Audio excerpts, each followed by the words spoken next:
It's not the first time somebody has had the flu. Remember when you had to ache? A hot Lemsip will help to stop the sneezing, so you will have to stay happy. Remember, worst things happen at sea. Keep dreaming of better days. Hey, it's Punker Mike. Welcome to Puncture Progress Weekly What the Fuck Report. It's my partner, Reverend Aaron. How you doing, bud? I'm good, bro. How are you? I'm all right now. Waiting on a hurricane. Yeah, I was going to say, aside from the worst things that happen at sea that are coming to your house. Right? Yeah, it's pretty worse out at sea right now. I believe Hurricane Lane is 500-something miles off of Big Island. And it's expected to make a right turn and head up towards the island chain, which means basically a whole lot of rain, a whole lot of big surf, and some high winds. So I went grocery shopping today, bro. It was crazy. I just stopped by to pick up a couple slices of cheese for my lunches, right? And they were out of water. And people were walking out with, like, boxes of Spam and bags of rice, and I'm like, oh man, this is some serious shit. I mean, and like, yeah, the market was full. There were no carts. It was crazy. And I'm like, well, I'm gonna run over to Long's real quick and grab some beer, and maybe they have water over there. And sure enough, they did. So I picked up a couple of cases of water and couple 12 packs of beer and the essentials. Drunk and hydrated for Hurricane Lane, man. I got rice and Spam. I'm good. Come on. So anyway, yeah, I guess it's a pretty big deal, dude. And I'm kind of a little freaked out, to be honest with you, man. I mean, I'm a California boy. I've never been in a hurricane, so I know worse things happen at sea, right, bro? Yeah. Keep telling me that. Yeah, keep dreaming of better days. Love the toy dolls, man. I mean, that really cheered me up. That's awesome. I love the toy dolls. So, well, we got a good show today. Good. Full packed show, and we have some fun stuff and some bullshit and some other fun stuff and some other bullshit. So we're going to be talking about the prison strike that's ongoing right now, that organized by prisoners. Yeah. It started today, didn't it? 21st. And we're going to be talking about the Manifort and Cohen convictions. Dun dun dun. We're going to be talking about an anarchist pro food not bombs pastor, and in be talking news, and in other statue news, we'll be talking about Silent Sam. We're going to have a motherfucking So-Cal Shannon Scene Report. This week in statue news. And yeah, and then So-Cal Shannon's going to hang out with us for This Week in Fascism. We're going to talk about Mike Ness Fash Bash, and Kessler got kicked out of his dad's room, so we're going to be covering that shit. That's all good stuff to talk about right there. There's so much we could talk about. Yeah, that is just a basket of deplorables right there. Fun stuff afoot on P4P this week. But before we get into it, why don't we check out some fucking DI, bro?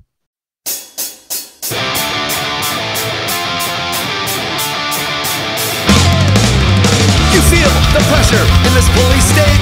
There's no more freedom on the Western Front. Your rights are gone in California. We're all suspects on the Western Front. You've all been brainwashed, paralyzed, and AIDS. West Coast deception on the Western Front. Fuck you, asshole. Come on, what are you gonna do here? Fuck you. Oh, leave me alone. Please see the truth before it's too late. Don't be a victim on the Western Front. The jails are full. Can you pay the price? The price of freedom on the Western Front. The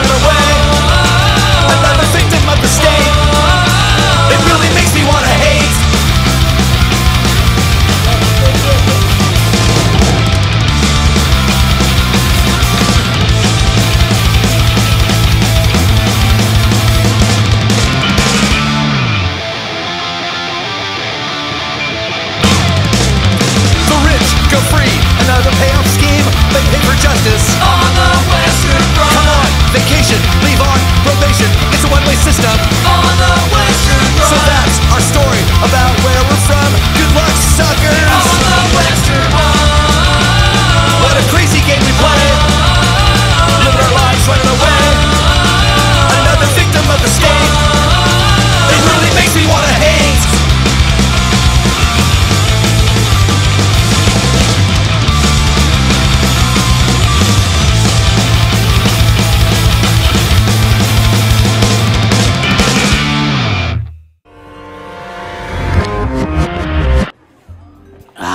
Another staged mass shooting. Where do they get all these crisis actors? I'll take a tall coffee and a banana nut muffin. I'm sorry, we're out of muffins.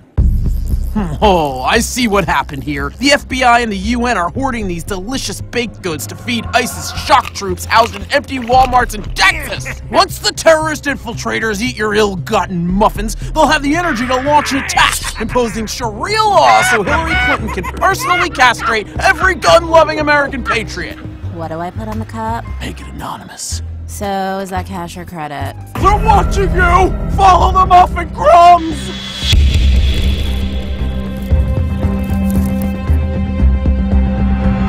Well, that's the last muffin in the city. Yes, and now to begin Operation Soy Boy. Quick, grab all the real milk.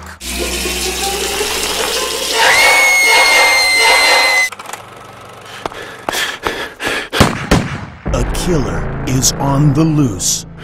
Or rather, killers are on the loose. No man, woman, or child is safe.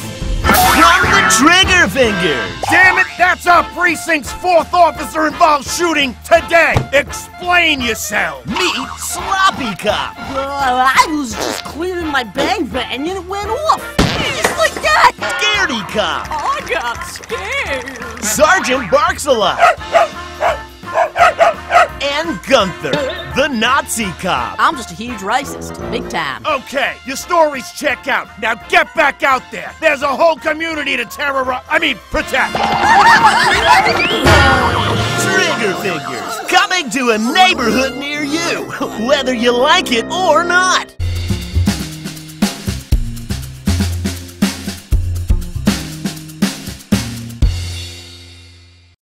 Greetings, brothers and sisters. I am a revolutionary, social change organizer, and freedom fighter currently incarcerated behind enemy lines at the Louisiana State Prison in Angola.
Wow, dude. You know, I don't know I don't know where to start.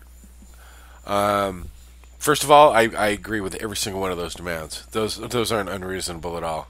And, you know, if they're going to go out and work, God damn it, at least pay a minimum wage. You know, and let them put that money towards, I don't know, school or some shit. Let them have access to Pell Grants. Let them vote. What the fuck's the problem? Give them, they're humans. Okay, so they've done, you know, crimes against humanity, whatever, right? Still, they're human beings. Give them a chance to rehabilitate. We've taken them out. They're warehousing them at this point, bro. That's exactly what it is. You know that because they're doing the same fucking thing to the immigration detainees. They're warehousing them. They're warehousing the children. It's more than warehousing. They're profiting off of them. And they're profiting off of it. Exactly. Right. Well, Amazon's warehouse. It's a warehouse. Slavery. And it's slavery. And when you make them work for 13 cents an hour. Let's go through these demands that they're talking about, okay? So the first one is they want to put an end to prison labor, which is literally prison slavery. Okay, well, aren't they like doing that right now? Aren't they like slave labor in these prison camps? Or these guys fighting the fires? Michael, they've been doing it since the Civil War, since the end of the Civil War, when they ratified the 13th Amendment and added the exception clause, which said that slavery is abolished in the United States, except if you've been duly convicted of a crime. And at that time, they, just began rounding up African American, black people for anything. Loitering, spitting on the ground, walking by a white woman while being black, you're arrested and you return to your slavery. And now it's become massive multinational corporation industry. It's corporation. And Core Civic and Geo Group and all these bank, that are involved in it. And they're just saying, and then we fucking, there were far more prisoners fighting these fucking fires in California than there were anything else. They outnumbered all the other factions of groups that fought the fire. They were outnumbered. If you added them all up, they were outnumbered by prisoners, man. And like California Conservation Corps paying them 13 cents an hour or some shit. That's slavery, dude. That there's just no way getting around it. That's fucking slavery. No, it absolutely is, dude. And it's not okay. I don't care if you're incarcerated or not. It's not okay. They're human beings. Not okay. They're not. Slavery's not okay. How is it okay in any shape or form? Explain that to me and make me understand how it's absolutely okay, because it's not. It's just not. And it's just because they don't call it slavery, so somehow it's not. And that's how. And there's just people making so much money off it that it's really, really hard to They're defeat. making money on housing these people, and then they're also making money on top of them going out and doing these things. And these guys do this because they want to get out of their fucking cell. They just want to get out of the damn cell. So it's like, yeah, get me out. Maybe they can get a little time off their sentence, but I mean, well, seriously. Of course, listen, it's all about parole and that kind of shit. And if you're just sitting in your cell doing nothing, you're less likely to make parole. So they want to be active. They want to be doing anything they can. Listen, let's get into the next one, okay? They're talking about gang enhancement. They want to get rid of this gang enhancement bullshit. It's like, if you pull a crime, it shouldn't matter if you're in a gang or not. The crime is the crime, okay? And you do the time for the crime. Oh, but you had a tattoo that says that you were a part of the 14th Street Psychos, so an extra 10 years on your fucking sentence. It's just bullshit. It's way bullshit. So I totally understand why that has to go. More money. Yeah, no, I get it. I mean, on top of that, you can just say, well, you have tattoos. You obviously are in a gang. So gang enhancement. And this all comes from the fucking Clinton super predator bullshit. I mean, it's centuries of fucking fear mongering about, people of color and stuff. But, so that needs to go. And then this whole thing of like life sentences without parole, dude. Like, there's going to be people that need to be separated from society probably for their whole lives. That I believe that exists. Okay, there's just some people who just, they may never, ever, ever be trusted people in society. Okay, there's whatever. The wires are crossed, dude. I get it. Yeah. Right, it happens, okay, and we need to deal with that. And actually, that's probably because they have some serious mental health issues that are not being addressed and dealt with, and they should be dealt with. And kept separated if they remain a violent threat to society. But the vast majority of people in prison are not. They have, and so not only are we not providing them any way to be rehabbed, and we're going to get to that, but like, that's it, man. You did this thing once when you were 19, and so, you're going to die at 84 in a prison.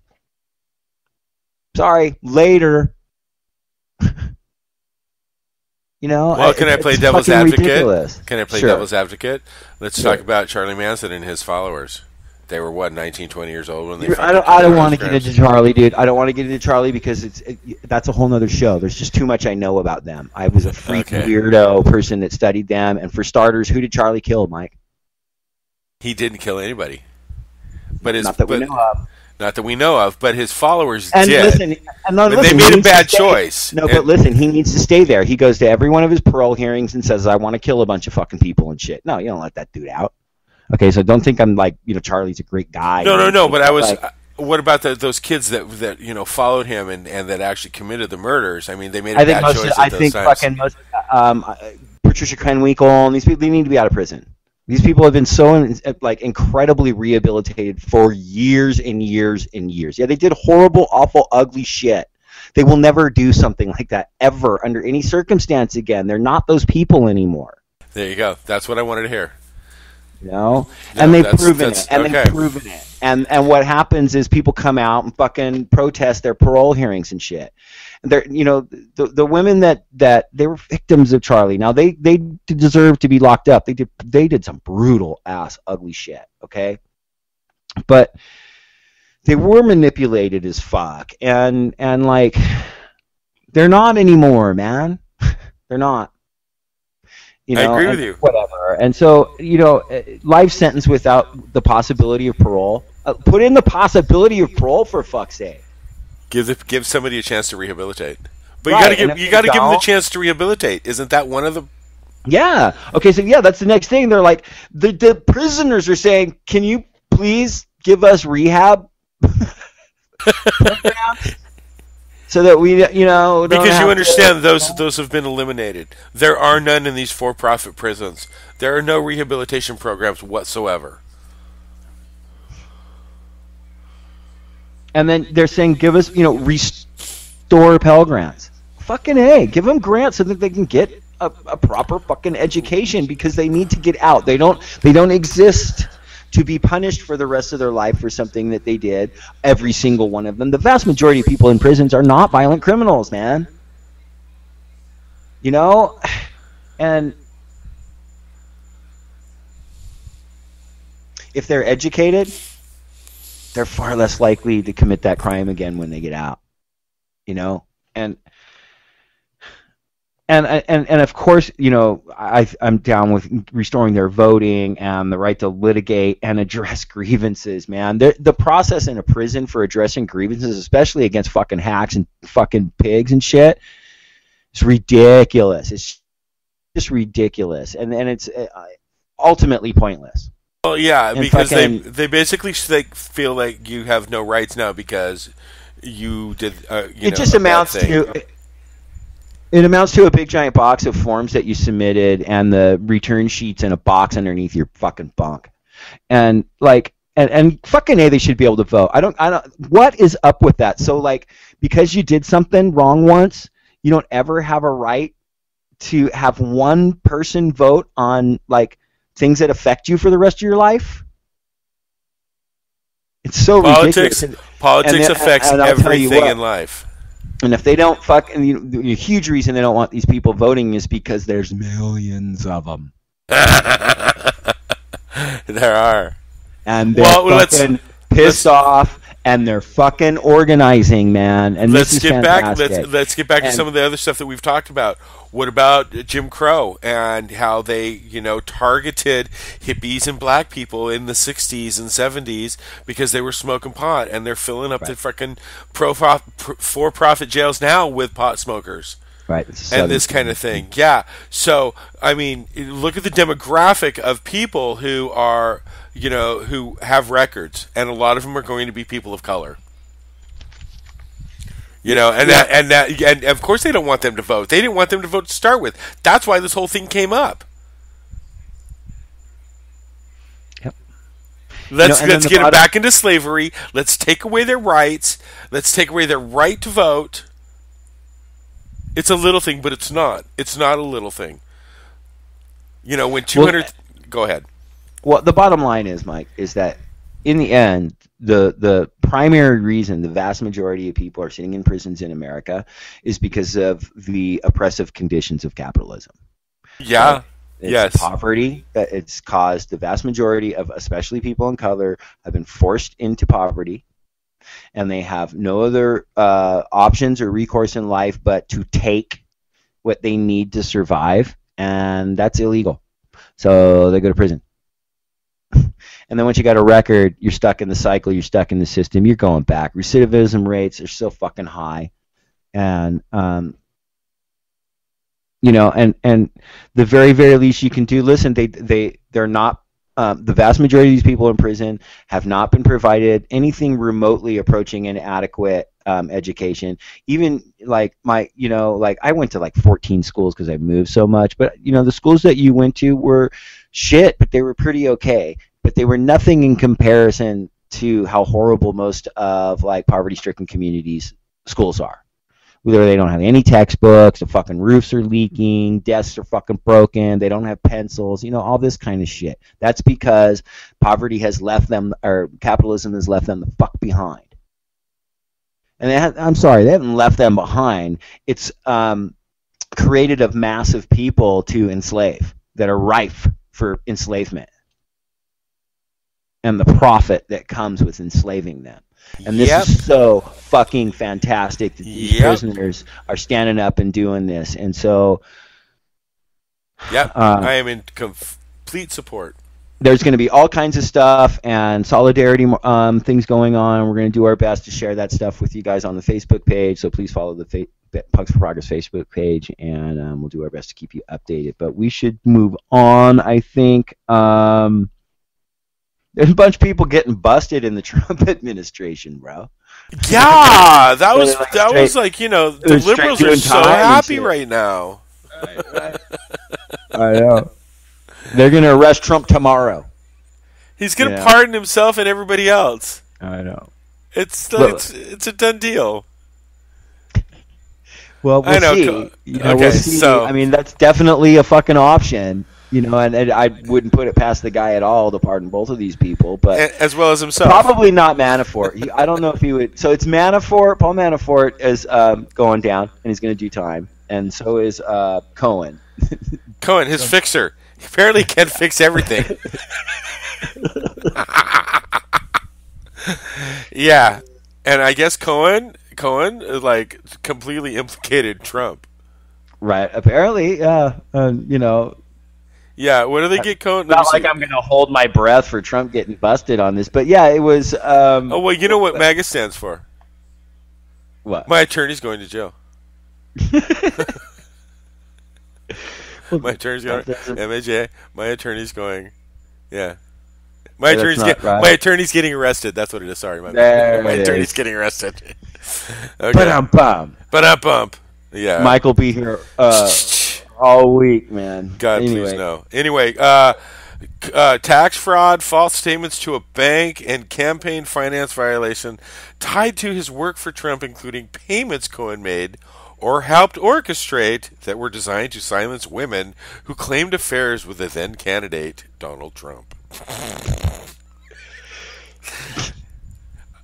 See Stephanie Clifford, i.e. Stormy Daniels. Hello, Karen McDougal. There you go. Look it up, guys. But yeah, pretty much. Yeah, so there you go. I don't care about that. It's just, what he said was... I know, but... the way he implicates Trump is that he's saying that at the behest of a... he told me to. A politician in the campaign, essentially. Yeah, right. So, I mean... we'll see, but I don't think that Trump's gonna... This is not... I still stand by what we've been saying all along, is that he's not going to be impeached, nope. And even if we get the huge blue wave, these Democrats ain't going to impeach him. I don't think they're going to indict him.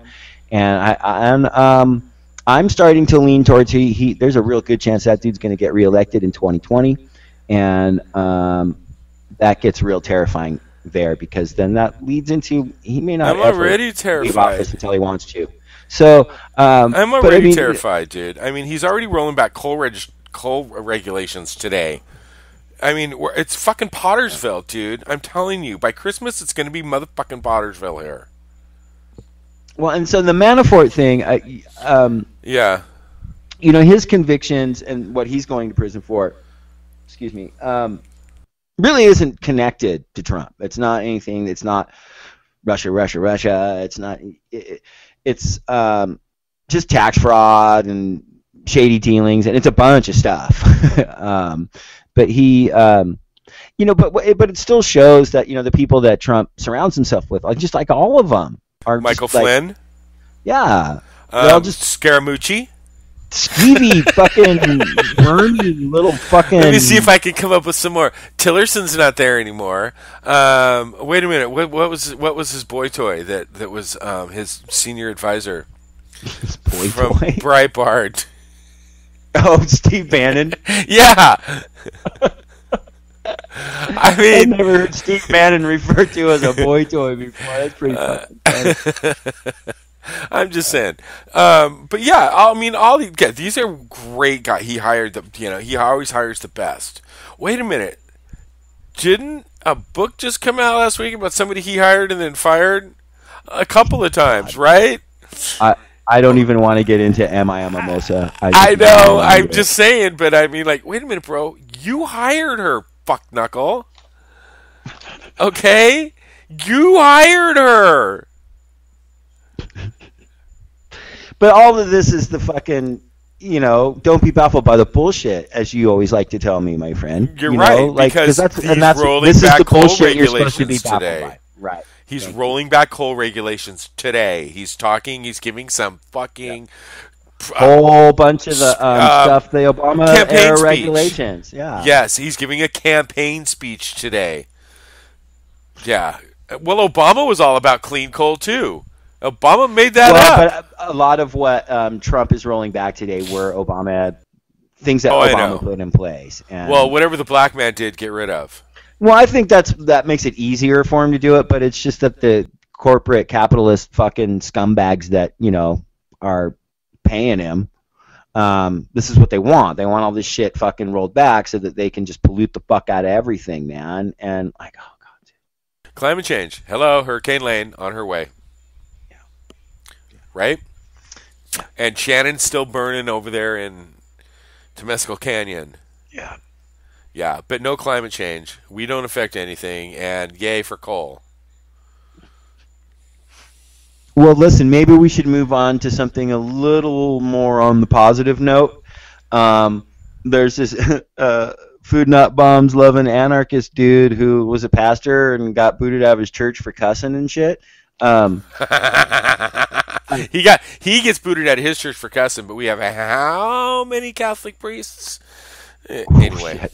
Anyway, yeah. Go ahead. Okay, Anarchy guy. So let's just play this as Al Jazeera Plus piece. It's a little from a little while back, but I just think he's a cool cat, and let's check him out, dude, and then we'll come back and shoot the shit about it. Yeah, dude, let's. This house was in the newspaper for selling for $30 million. A house like this doesn't represent success. It represents hoarding wealth. It represents homelessness, suffering, oppression, and that one family gets to live in this multi-billion-dollar existence while the rest of the world is suffering and dying. And they're doing it on the backs of those people.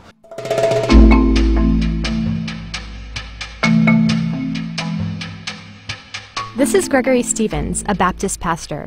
He was forced to resign from his church after he tweeted that Palo Alto was a shit den of hate and disgusting. So rather than creating eloquent tweets and using the language of the elite class, I kind of used some curse words. The Palo Alto community was outraged by his tweets, and the conflict sparked a national conversation about the Silicon Valley wealth divide.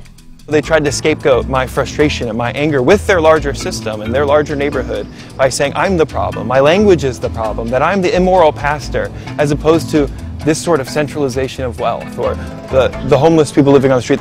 So this is Palo Alto, the line that divides Palo Alto from the lower income neighborhood, East Palo Alto. This way is $5 to $30 million houses Or Larry Page, the owner of Google, lives over there. The owner of Apple, Tim Cook, lives over there.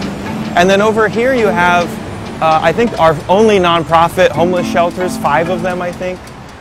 You have black and brown communities, so it's kind of hard to see where's the explicit injustice. It's in a beautiful building like this. You wouldn't think that this is unjust or wrong, but in reality it is because it's destroying a neighborhood that's traditionally black and brown without having any communication or participation with those communities. So we're at Facebook, the headquarters of so much of social media in Silicon Valley. It's at the very edge of East Palo Alto. This is the cheaper land. This is the part of town that traditionally people who were oppressed and marginalized were kicked out to. This is the type of place that if you get kicked out of your job working at Facebook in the kitchen, that you're going to have to come to because there's nowhere else that you can go. There's not another job that you can get in this town. And so it means you end up in a homeless shelter. You can't publicly exist as a poor person in Palo Alto, and so it's illegal if you sleep in your car. It's illegal, or they're trying to make it illegal for you to sleep in your RV. You can walk around Palo Alto and see architecture where all the benches have an armband right in the middle so that you couldn't lie there. We're about to see Jeff Bezos become a trillionaire. I mean, the wealth gap is becoming so extreme. This is a perfect example of how extreme it can be. And so my problem with Palo Alto is they wanted me to feed the poor, but I wanted to ask, why are there poor people? If this is a multi-million, billion-dollar neighborhood, why are there people living on the streets? Yeah, good fucking question. Right? Seriously, yeah. I mean, I actually didn't quite think of it as intensely as he did. But I mean, dude, he brings up a good point. I mean, and the bottom line is, why are there homeless people in this multi-billion-dollar community? You have east and west, and they're separated by what? And he gave a really fantastic answer for why it is. It's like, okay, if they, for whatever reason it is, lose their job at one of these big, giant, at this big, giant Facebook, whatever it is, there's not another job there now because it's just wiped out all the other industry there. And yeah, where you're going to go? You're going to end up sleeping in your RV and using Dignity on Wheels to take a shower, go to the bathroom. I love that. That was awesome, actually. I thought that was a really fucking cool thing. I looked at that for a minute. I'm like, okay, I get it. I had mixed feelings about that, and I'll explain them real quick what they are. One, if those are the conditions and that's all that you have at your disposal to survive, I think it's fantastic when people are innovative like that. But if you're a person who decided to give up your home and whatever and go live in a van and ride your bike around, I'm just not down with that. One, it doesn't do anything to change the conditions that created to do that and don't have any other fucking privileged choice to go live in a van. And also, in some ways, it can even perpetuate it some. And it's like, oh, okay, the answer is let's go live in a van. Well, I'm sure capitalists love fucking hearing that shit, and billionaires love hearing that. Yeah, go live in your fucking van. And that's just, more of capitalist fucking greed and profits for me. And they're lazy, and they could, and don't tell me that you did this all, you worked your way up from fucking nothing, that you made something from nothing, because 9 times out of 10 you didn't. You were given handouts by somebody or something. You did not fucking work your ass off so hard and so strong that you made yourself, a fucking multimillionaire. So I don't believe it. I work my ass off every fucking day. I work over, 8 hours a day, multiple days a week. So, I mean, I'm not a fucking lazy motherfucker. So I don't, but I don't have the right connections, the right privilege. Right. So, no, then I liked what he said about how they built their capitalism, or they built their wealth on the backs of these people, because that's exactly what they did. It's what this entire nation was built on the backs of marginalized, poor, oppressed people. So our nation's entire history, unbroken chain, from start to finish, from slavery through, I don't know, slavery. a couple genocides thrown in, you know. Because it's still going on. Wiped out a massive indigenous people, and, you know, because they just were not, you know, conducive to the capitalist fucking going forth plan, you know, manifest destiny and whatnot, you know, and, you know, and I like it because, you know, we talk a lot, we get to talk a lot, talking a lot about, like, what Jesus said and didn't say and what the Bible says and doesn't say and that kind of stuff. And, you know, a lot of that is motivated because these far-right, you know, fascist idiots that we're covering a lot, they want to talk Jesus all the time. Like, I don't want our show to be all about what Jesus said. I have no interest in, like, punks for progress, punks for what Jesus said. Okay, that's Reverend Aaron's Sunday sermon on punks for progress. Come on, bro. Right. Bible study with Reverend Aaron. But you know, the core tenets of Jesus' teaching was you got to help the poor, you got to help the homeless, you got to help the suffering, the oppressed, the minorities. Yeah, that was one of them. You know, one of the basic ones. And you know, don't. And part of that was you're supposed to give all your shit up and give it to the poor, you know. And like, so here's this pastor who, because he said, what did he say? That Palo Alto has like shit poor ethics or something. So he doesn't get to be a pastor of a church anymore. You know, he's a blasphemer and a heretic. I love it. You know. Yeah. And it's harder for a camel to get through the eye of a needle than a rich man to get into heaven. So however you feel about fucking Christianity, and you know, I don't give a shit how you feel about it either way. Please go feel however you feel about it out there, okay? But like, he was kind of doing what you're supposed to do. He was kind of doing what you're supposed to do, and I like the dude, and he's down with food and bombs. Fuck yeah. Hell yeah, we're down. Yeah, Punks for Progress is down with that anarchist dude. So let's get into it's been a good week for statues, man. It's been a fucking astoundingly good statue week. I love that. Yeah, actually it has. It's kind of weird, right? I mean, we got the goat of Mendes has fucking triumphed whilst Silent Sam has been defeated. And see, that was my favorite. I'm like, because I'm an atheist. And it's like, fine, you're going to put your 10 Commandments up? Let the Satanists put up the goat of Mendes, please. I love it. So, you know, so for people who don't know, oh my God, they're so freaked out. Courthouse in Kansas where they put up a big giant, like 8-foot statue of Baphomet, which is a big giant goat thing that a lot of Satan worshipers use, and it's a kind of across the board sort of occult symbol, and it has all these different meanings. That's a really, really fascinating symbol. It's not just like, and that interesting choice, yeah. And I don't want to get into all the different things that it is, but it's not just like, oh, this is Satanism. You know, it has this hand up and hand down. That's like as above, so below, and there's just all this other really fascinating stuff attached to him. But yes, most assuredly, without question, a lot of Satan worshipers are down with Baphomet, right?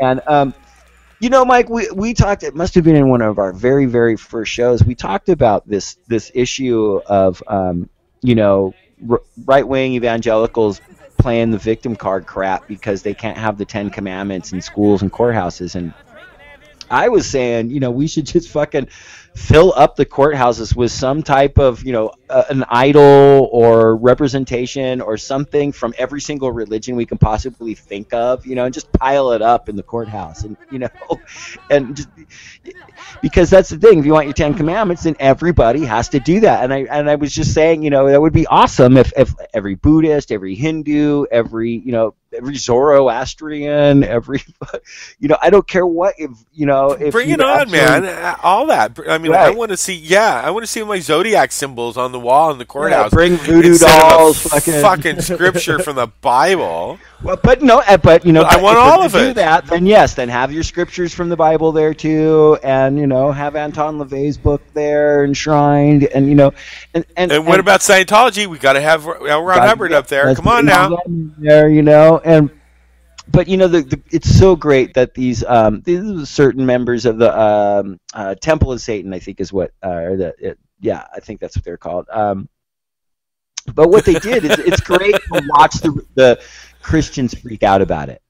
and how un-American and how horrible it is and how evil and un-American and patriot, blah, blah, blah. And it's un-American and it's anti-Christian and it's un-American. Yeah. That's kind of our point with your Ten Commandments shit.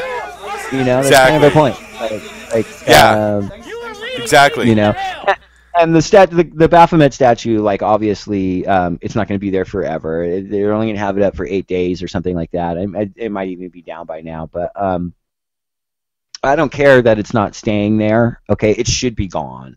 But the point was made, and it was fucking huge, dude. So it was funny. Yeah. It was great. It was a good troll. Point fucking well made. So kudos, good form to the Church of Satan, man. I ain't down with your shit at all. I mean, to me, in the end, like, I mean, people gain a lot of self-confidence and stuff through Satan. I mean, it's really what my limited understanding of it is that it's really about, like, bolstering the self and being confident and finding power within you, and you're the power and all this kind of stuff. And, like, and I've met people that it seems to have brought some positive shit to their life, but I'm just not into it. I mean, at all.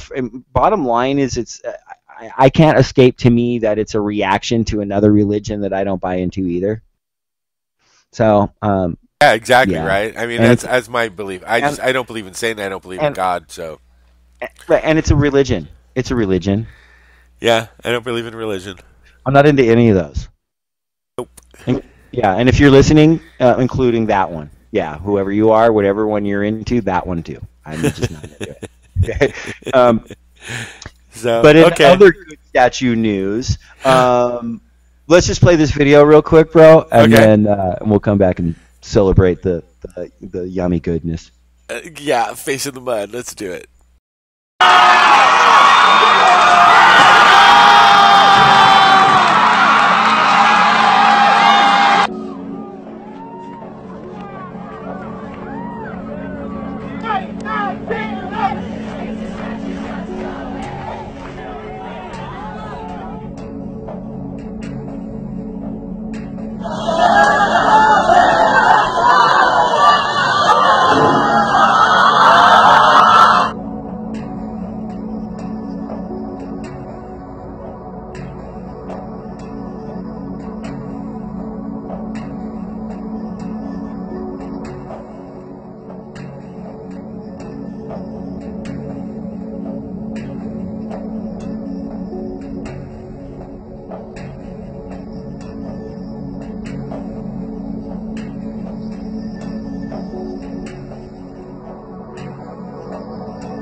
So the violent destruction of public property has no place in their community.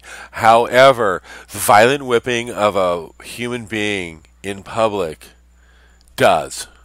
Well, that governor can fuck off, because there's no such thing as violent destruction of property. There's just destruction of property, and then there's violence, which is when you commit violence against another human being.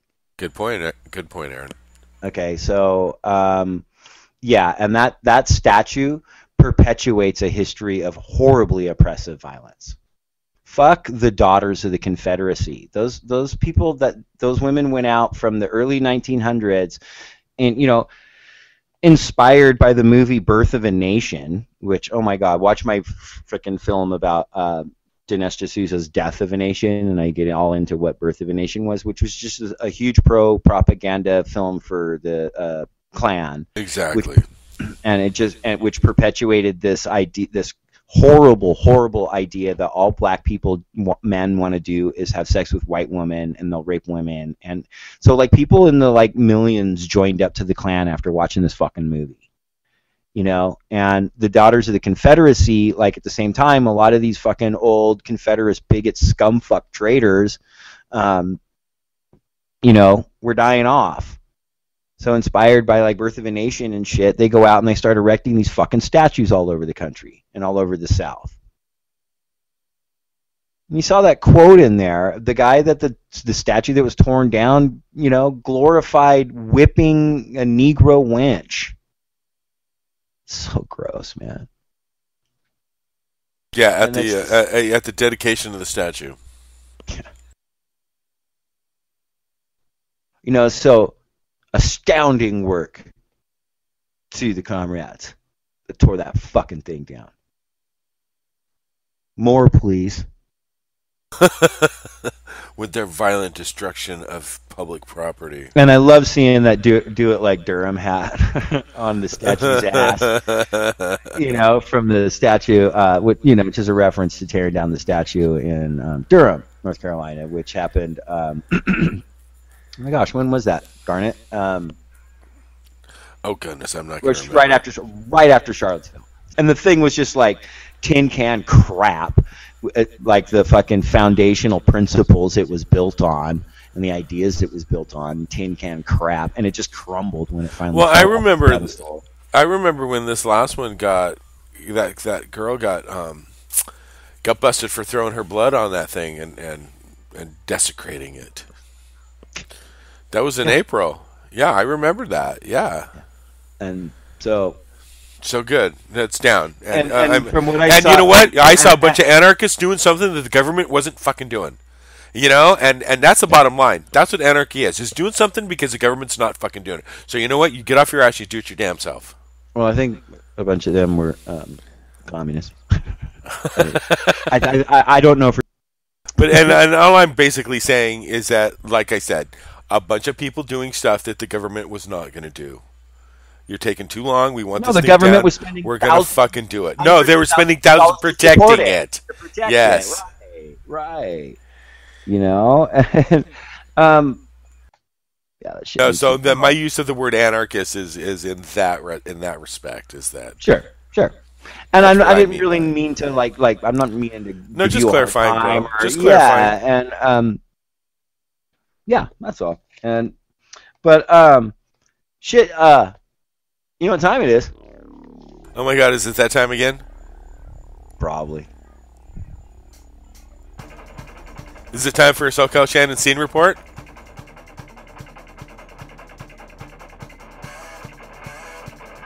I can fucking hear you guys.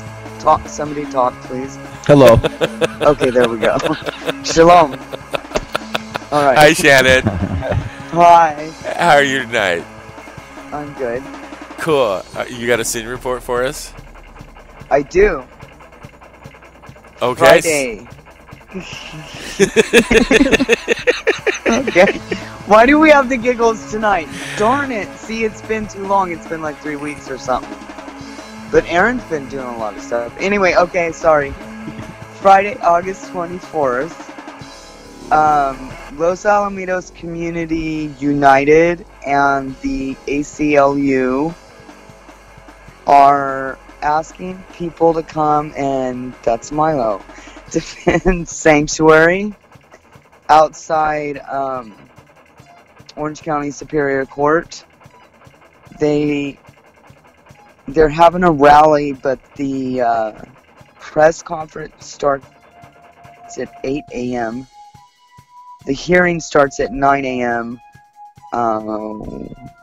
At Civic Complex Center.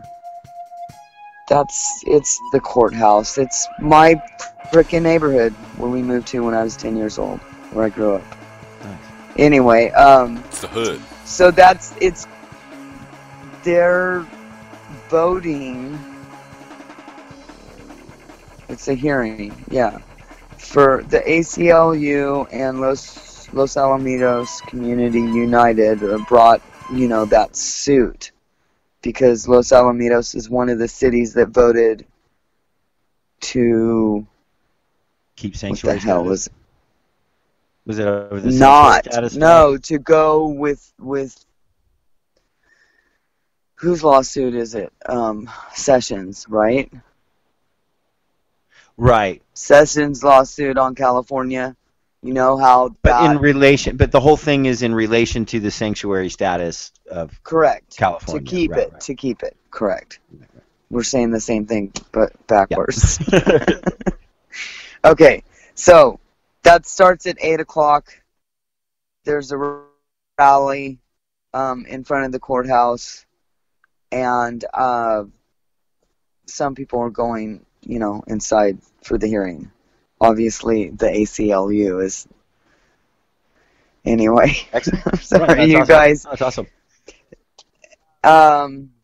Saturday, August 25th at 4 p.m.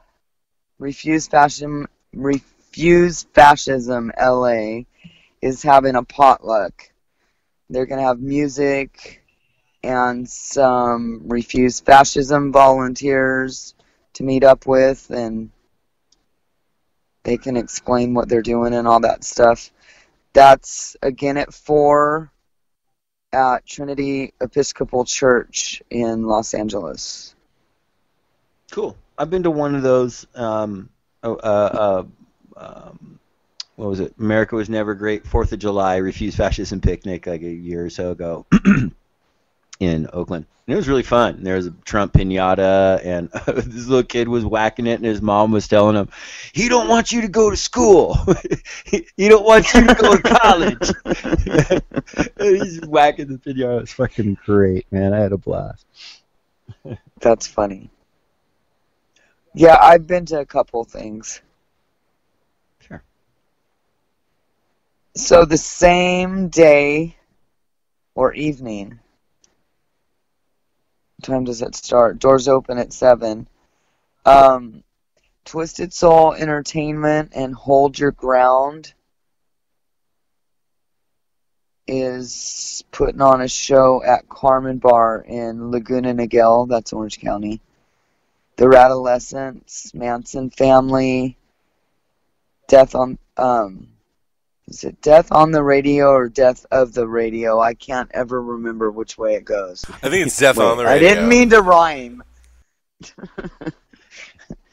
Yeah. And there's a few more bands. It's $15 cover. And like I said, doors open at 7. It didn't say when the first band goes on. Radolescents are fucking fantastic. So if people want to check them out, there's a Radolescents and Fang played in Oakland not too long ago, and I got video of it, so we have a video up there. But they do, it's people that have been in adolescence at one time or another doing adolescent songs. And just so you know, like Casey Royer, who sings for D.I., who we played the video from at the beginning of the show, is the drummer for the Radolescents. So they're fun, cool, man. Dude. Right on. Yeah, they're fun, man. But look for that video. It's Radolescents and Fang. Punks for Progress. The next day, Sunday, August 26th, 10 a.m. in San Diego, Unite for Justice is meeting at Waterfront Park. People's Defense Coalition. Wait. Yeah, how do I know about this? I believe I've heard about this. Wait, this is the Unite for Justice. This is the Kavanaugh thing. Right. The Scout SC. So, I think there's 2 different names, isn't it? Or is it just Unite for Justice? This is going on nationally, but this is at 10 a.m. in San Diego. It's at Waterfront Park. That's just some of the people putting it on. It was People's Defense Coalition, Pro-Choice America, MoveOn.org, like 30 or 40 other organizations. So what is the Kavanaugh thing? It's basically all these groups are coming together to protest him. And who's Kavanaugh? Kavanaugh is Trump's nominee for Supreme Court Justice. Jesus. Okay. Sorry, I said that Scoutus. Kavanaugh. Gotcha. I've Is been it too busy. Kavanaugh? I Is just that been how too you busy pronounce watching Omarosa videos all day long. And You know, I stayed away. I watched one. Shut up. I watched one. I was caught up in a fire, and since this weekend, I've been trying to like catch up all over the place. So. Well, I've been like, it took me 3 days or so of every extra hour I had to put together that Death of a Nation video. So if our Facebook page has probably been a little lacking in content over the last week, we've all been pretty busy with lots of different stuff, and you know, I got to deliver auto parts. Yeah, but that Death of a Nation thing was awesome. Thank you. And that was really, really good. I think I shared that. Or the short clip. I can't remember. Yeah, I posted like a blur. trailer for it, sort of, on our Facebook page. A trailer for the video I made. So it's Death of a Nation is the new propaganda movie by Dinesh D'Souza, which tries to say that Hitler was a liberal, so that means that all liberals now are Hitler. It's really frighteningly. And fascists. The liberals are fascists. Right, and very and the movie is fascist. It's you know, the movie's called Death of a Nation, making Joseph Goebbels blush. But I thought we were doing a scene report too. So. Oh yeah, I got one more thing. Isn't that part of the scene? Come on. I'm totally glad to plug my video, but you know. Milo has some commentary. I don't know what he's protesting, but it's something major. Because, jeez. Okay. The same day, California Poets for the Resistance. I heard about this too. Will be at Beyond Baroque in Venice Beach. That starts at 6 p.m. And these poets they're a collective of California poets seeking and speaking. Shoot. You guys. No worries, you got it. I don't know if I wrote the same word or if it is seeking and speaking, because that's how fucked up my writing is. Revolutionary change in this time of political crisis.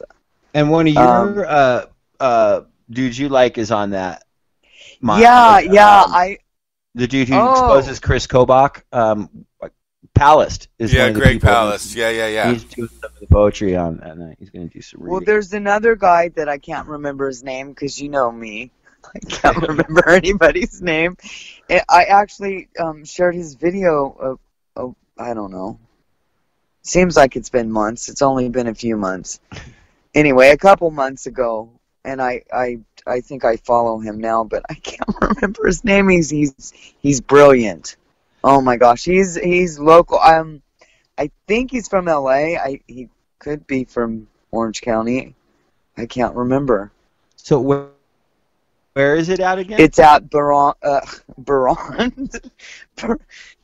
you guys, Beyond Baroque. Beyond Baroque in Venice Beach. Easy to say. That is not easy to say. Beyond Baroque. Okay, so. Yep.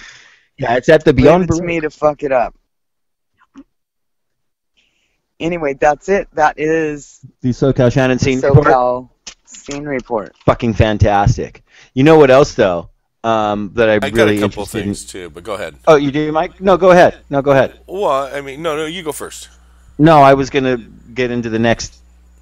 Oh, segment, I was gonna bring up the Toasters at Anna O'Brien's on September 8th, dude, in Honolulu. I'm there. Excellent. There's your island scene report. Well, I'll make sure to call your sister. Yeah.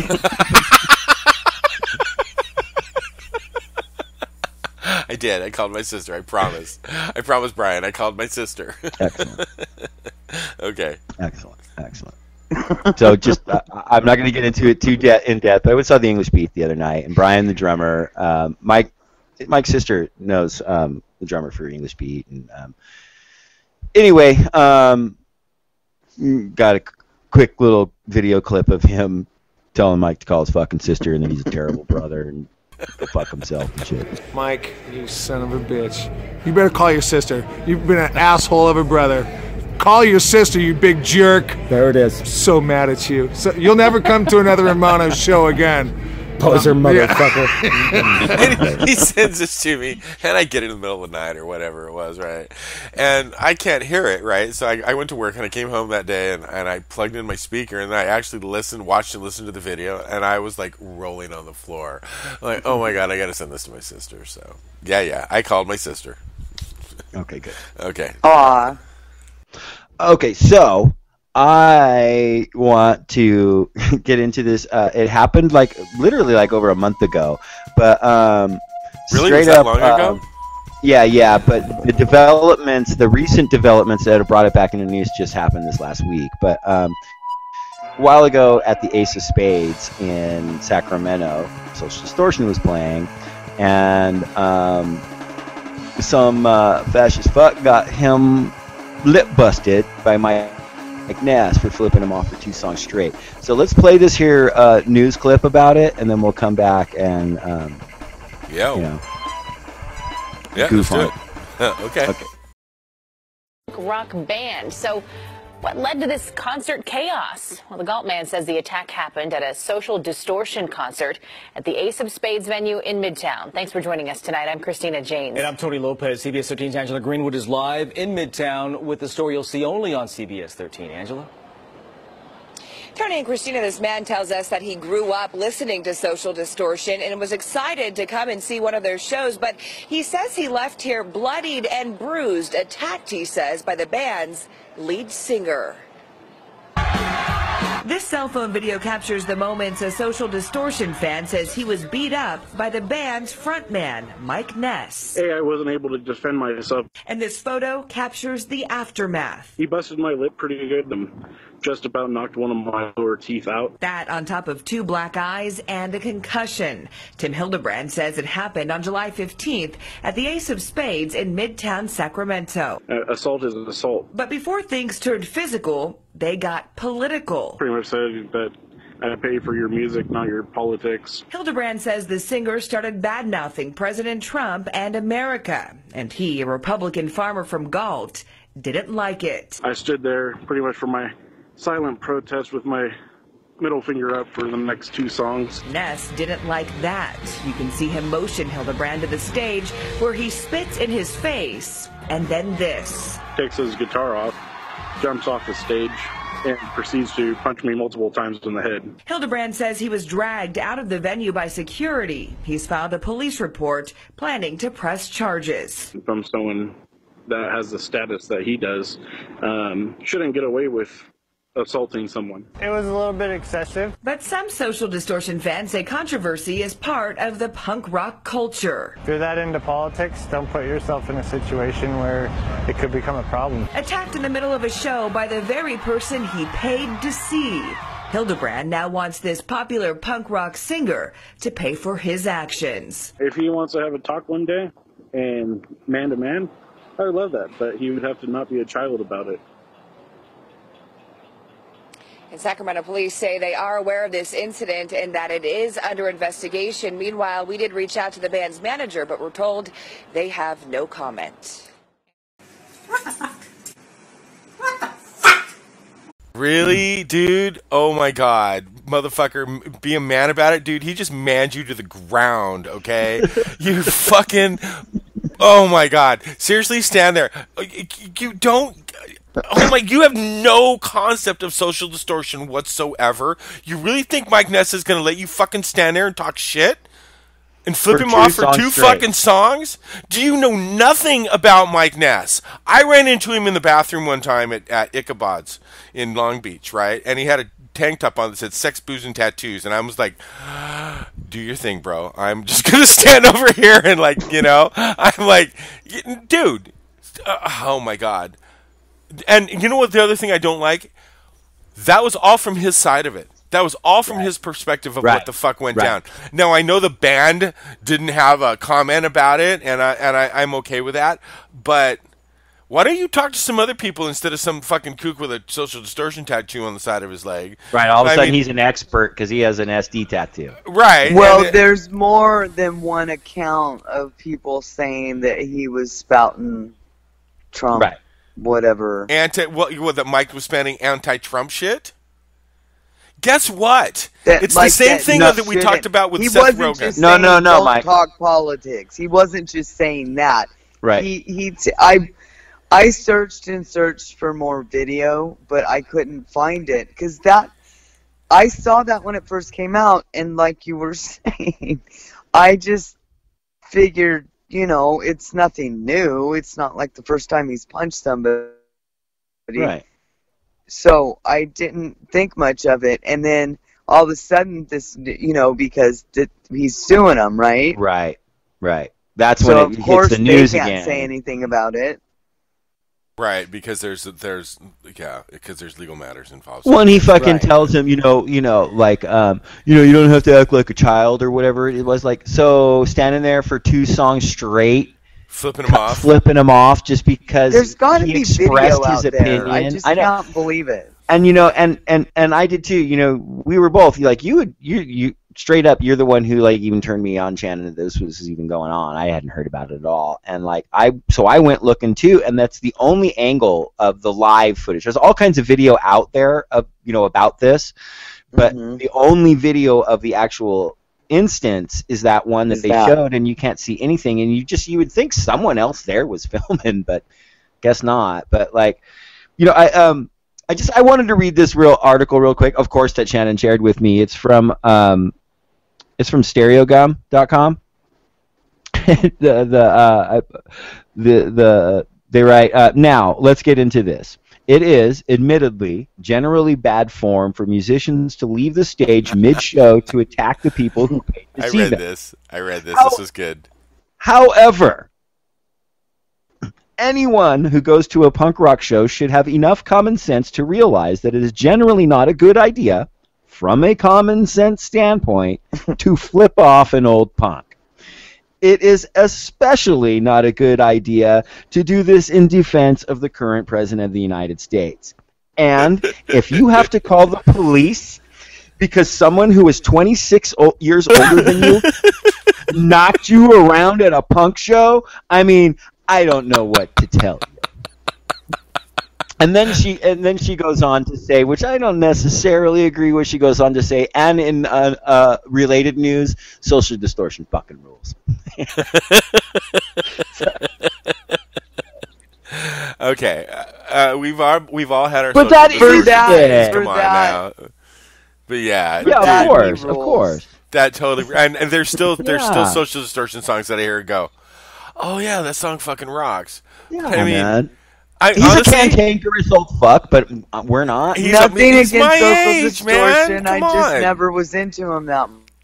And he's done time. Did, however, see Mike Ness often at backyard parties because he was kind of a skater guy at a time, and my boyfriend. Oh, when he was little and skinny.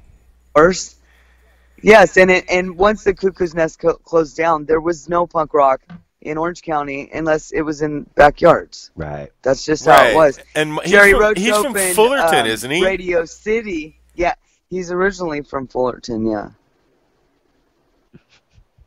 Yeah, dude. Yeah. It's like, I swear to God, if Mike Ness hit me in the face, I'd like circle it and like, can I get that tattooed? Will you sign that? I want people to know. I won't even tell you what people used to call him when we were young. It wasn't nice. I can totally understand why he was a dick, man. No, he totally was back in He the day. I was. remember. God. No, and that's what I'm saying. If you don't know anything about Mike Ness, are you really going to want to piss him off? Because of course he's going to fucking come out and he's going to punch you. And it's not even just about Mike Ness. The bottom line is, and let's put aside Trump. It's a volatile situation. Well, no, let me say it's put aside Trump, put aside the politics of it, put aside what specific punk rock band it was, but just it could be, insert any old school punk rock band, okay, and legit punk rock shit. Like, if you go and whoever you are and you flip off the singer of whatever punk rock band for how about fucking straight, Keith Morrison off. Well, he's not going to stand there and take it. No one is. You're gonna get fucked up, dude. And you're a punch in the mouth. You're gonna get something You're thrown gonna. It's at just you, not a right. drink or something. Spit on, if nothing else. And so you just take it. You take the fucking lump, dude, or fight back. You know, I mean, 26 years old, his senior and kicked his look at that ass. fucking video. That dude is not some small dude. That fucking. But he's a big like I was saying, in Mike Ness's defense, he does do some community work that is awesome and has helped a lot of people. He isn't quite who he used to be, nor like I'm sure the fuck ain't who I used to be. Sure. So, but thank you for pointing that out. So and who knows, man? He may have catch a charge on this. I mean, he'll pay it off. I don't know that Mike Ness is. I don't know Mike, but he fucking look. It's an assault Look at charge. the club they're playing. Okay. Yeah, and let me tell you something about that club. Do you see that the English beat was playing there? Because he's popular doesn't mean he's like. No, let me tell you, I've been to that club and I got thrown out of that club at the Ace of Spades in Sacramento. At the fucking when the Damned played there this last year for the 40th anniversary. That was the club you were at? Total Masculine or something, but you know. No, Aaron told me this thing. They totally just he wasn't doing anything, and this guy was hassling him, and he got thrown out over it. And fucking they busted up my glasses and shit. So what it was is I'll try to make this really quick, and then we can get into the next thing. But so fucking the Damned is on their 40th anniversary tour. I'm fucking they're like my favorite band, dude. And they're in their third or fourth song, and when the shit went down. Now, prior to them starting, where I was standing was there's little 5-step little stairwell that went up to a lounge area, right? And I kind of stood up on the steps, and it was perfect angle to film, which there was no problem with filming in the club. But a security had come up to me and say, "Hey man, you can't stand on the steps during the gig and stuff." And I was like, okay. So I got down off the steps, and then a little bit later, I noticed there's a different security guard. So I was like, well, shit, maybe I can stand up on the steps because that guy didn't tell, and he'll come over and probably tell me to get down, and I'll just be cool about it and get down, right? And that's kind of what happened. I got up and I started filming. They were playing Alone Again, and I was filming it, and the dude comes up and he's like, "Hey," and I was like, I got you, and I waved. I was like, "I get you, I'll get down," and I stepped down, and it wasn't enough because I'm like, come here, I need to talk to you." And I'm like, I got down off the steps, man, and is that it? And he's like, "Yeah, but I need to talk to you." I'm like, "No, you don't, dude. You don't need to fucking talk to me. I'm off the steps. Leave me alone." Well, next thing you know, fucking him and 2 other dudes are grabbing me and fucking. So what I did, man, I was like, "Fuck you! You ain't throwing me out of here." I threw my skinny ass fucking gangly legs around the fucking railing of the fucking stairwell. Is it again? It's in Sacramento. Yeah, Sacramento. So I have my legs knotted around the fucking I don't know, Plastic Man or some shit around the railing of that little stairwell, and they're trying to yank me off, and I'm going, fuck you, I ain't going anywhere, fuck you, you pieces of shit. And they did finally get me pulled off of there and threw me out. Did they ban you? So pissed. No, I've been banned by 3 places. One I can't really mention any of them. But anyway, so I got no love for the fucking Ace of Spades. Fuck that place. Yeah. But listen, let's get into fucking fascist, just really bugging shit when their dad when they're trying to plan the genocide in dad's room, and he wants to get in his room. Big Orthodox crosses on their chest, as Dr. Duke likes to point out, is Jewish. The breaking houses are in Israel. Hey, you get out of my room! Hey, sorry, I'm having an issue here. Oh, you got a drunk roommate there? Something like that. Push me like that in my room.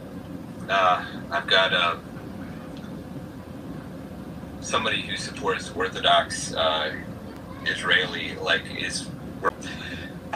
we're at a crosshairs on that stuff. I don't agree with. I want this to stop in my room, Jason. This is my room. Hold on a second. Clean your room. I'm going to assume that's a parent there. I'm not sure. What rooms, Jason?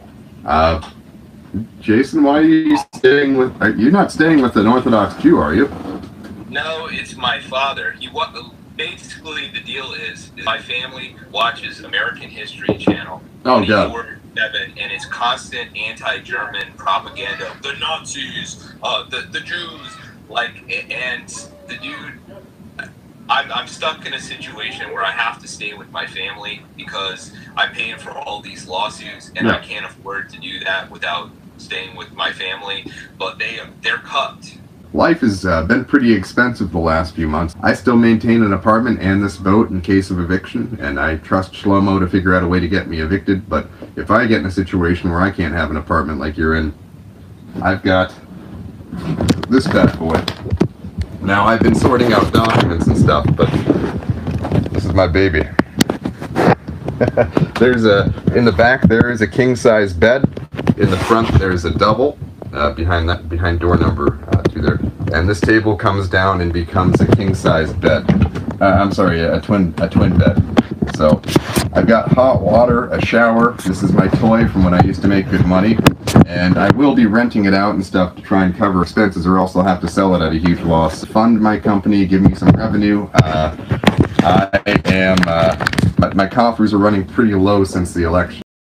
So listen to this fucking dude. He's like, oh man, bro, that sucks that, like, you know, you've lost everything because, you know, an innocent woman got murdered at the shit you organized, and you have all these lawsuits, and, you know, you're about to be homeless, and your dad's yelling at you to get out of his room and not plan your genocide somewhere else. But have you seen my bitchin' boat that I have in my apartment? This was my toy when I was, like, you know, a capitalist fuck. Right. Oh, you know, the economy's bad, and, you know, I might have to sell it. But man, that sucks for a huge loss. Right. You know, if I ever don't have an apartment, at least I have my bitchin'. And this is a king bed back there, and then this is a double bed here, and this one turns into a twin. This table here turns into a twin bed. Yeah. So here, wait. Let me get you back on the live stream here. Is from it your his dad's bedroom. fortress, or is it's just his collateral? Like he can get by for a few years if he said when he was doing good. The dude's fucking set, and he's trying to portray it like, yeah, bro, I know what it's like. I might have to sell my yacht someday. Yeah, for a loss. I'm going to lose all this money, but this is where I, like, hang right now, and I'm going to rent it out, but I hopefully won't have to sell it, and... You know, it sucks that you have to live with your family. The master race, guys. It's the master race in action. Oh, my God. Intelligence. How old is he? 36 or 26? 36. Kessler? I don't know. Yeah, he's in his 30s, I think. He's single and unemployed. Well, hello, he lives at home, George Costanza. I'm not laughing because a lot of people I know are, you know, it's not a funny circumstance, but that's the irony. No, right but this guy ruined his own life. He ruined his own life, and he didn't learn his lesson the first year. He wasn't doing, I don't think he was doing bad good. things happen to like, bad people. The dude with the yacht. And even all the people that were like, that had his back leading up to the first Unite the Right have abandoned him. They can't, all the hardcore Nazis and shit can't stand Kessler. He's that's why nobody showed up. Right. That's why he's being interviewed on a podcast on some dude's boat. From his dad's room. That's just like the nail in the coffin. That guy's done. Yeah. He has no street cred whatsoever. So one more fascist goes down. You know, we can put him under the Heimbach file, I think. Now. Ding, ding, ding, ding. In the dumb fuck file. In the dumb fuck file. Yeah. Oh my gosh. Shit, guys. Well, listen, before we get out of here, I do want to tell people, Mike and I just put together a new video last night called Mystery Fascist Theater Seattle, where we essentially narrate over a march, that fascist march from Seattle just this last weekend on the 18th, and oh no, and showed some of the ridiculous speeches that they gave, which are, oh my God. God, Shannon, they're horrible. These people are straight out of the family of McNoodle. They are just the cream of the crop, okay? The McNo-noodle. And it's There's just no crazy. noodles. The astounding. There's no noodles in there, man. You explain shit to them, and they just regurgitate this. Oh God! They do, These and you'll see points. it. And They're you will talking see it in the video. And it's the most violent rhetoric, and it's so astoundingly misinformed, and it's all about, again, it's the same shit that's in the Dinesh D'Souza propaganda film Death of the Nation. It's all the same stuff. That Hitler was somehow a liberal as opposed to the far right capitalist fascist that he was, and he wasn't. Everybody is not a fascist. Right. Just not everybody's necessarily a racist. Oh my God, but Shannon! 9 But times these people, out of 10, they're an authoritarian type. That's where it gets fucked up, and then the nationalism these people were thrown yelling on top of it. fascists at the Antifa. like that, like, you know, and the people of Seattle that were there protesting their fucking racist and bigotry, they were calling them fascists. Yeah.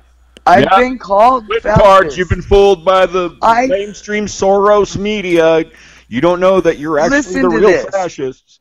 When I was living in Silverado, I'm driving out of the canyon. I think I'm on Santiago Canyon.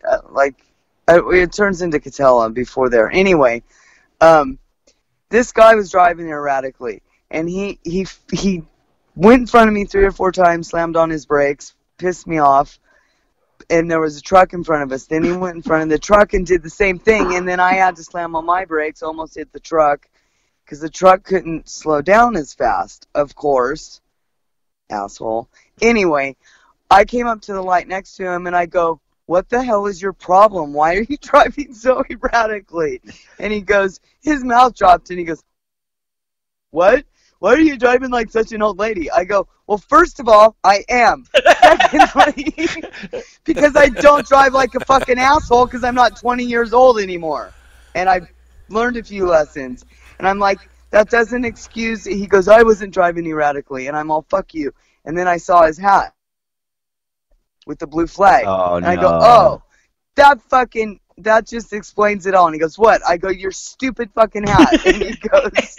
Good for you. He goes, "Fuck you, you fucking fascist commie," but it just started. And I had a refuse fascism sign in the back of my car. It just so happens. He was in a truck, I'm in a low car. I wonder if he saw it. I don't know. Right. But I took that fucker out.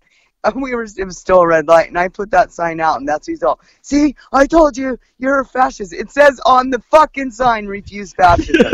Refuse fascism. This is how stupid these blue flag fuckers are. Right. But that's what I'm talking about. Nothing wrong with supporting the police.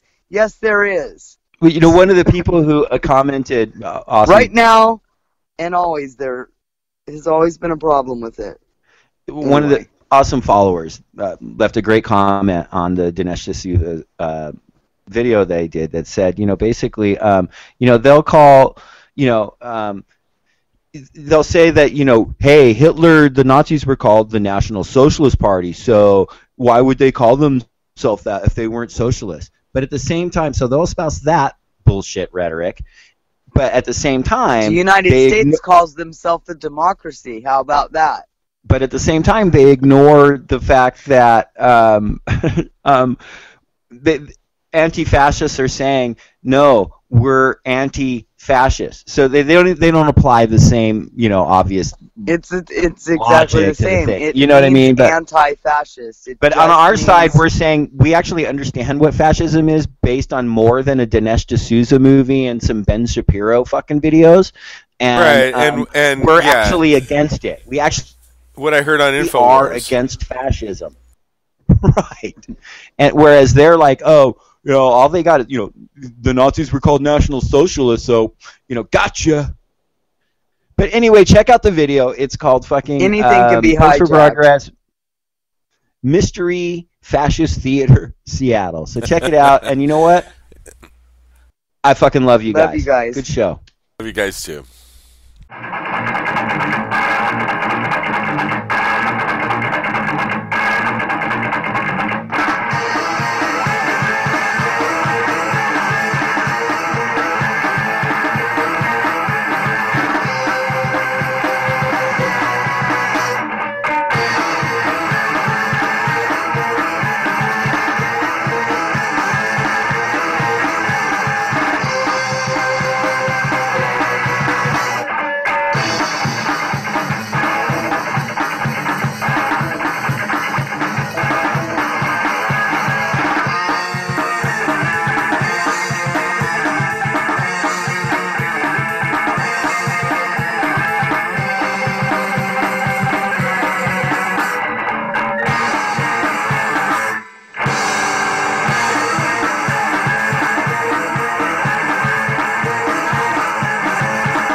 Welcome again to this neighborhood. I'd like to show you something. You know what this is?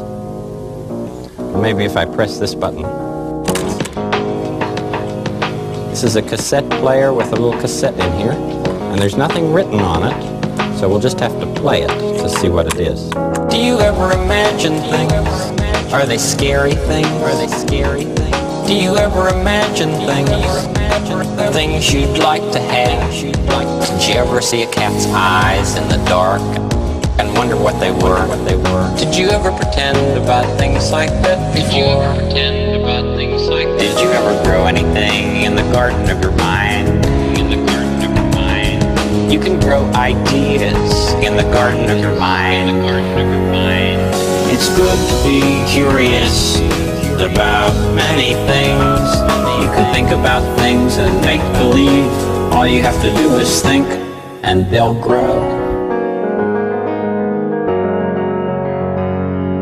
Imagine every person that you see is somewhat different from every other person in the world. Some can do some things, some can do others. Did you ever think of the many things you've learned to do? Many things. Did you ever grow anything in the garden of your mind?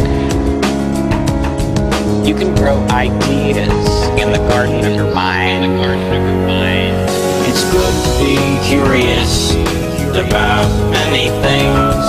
You can think about things and make believe. All you have to do is think and they'll grow. Did you feel like going like that? Let's give the fish some food. Mr. McFeely, I didn't order any whistles.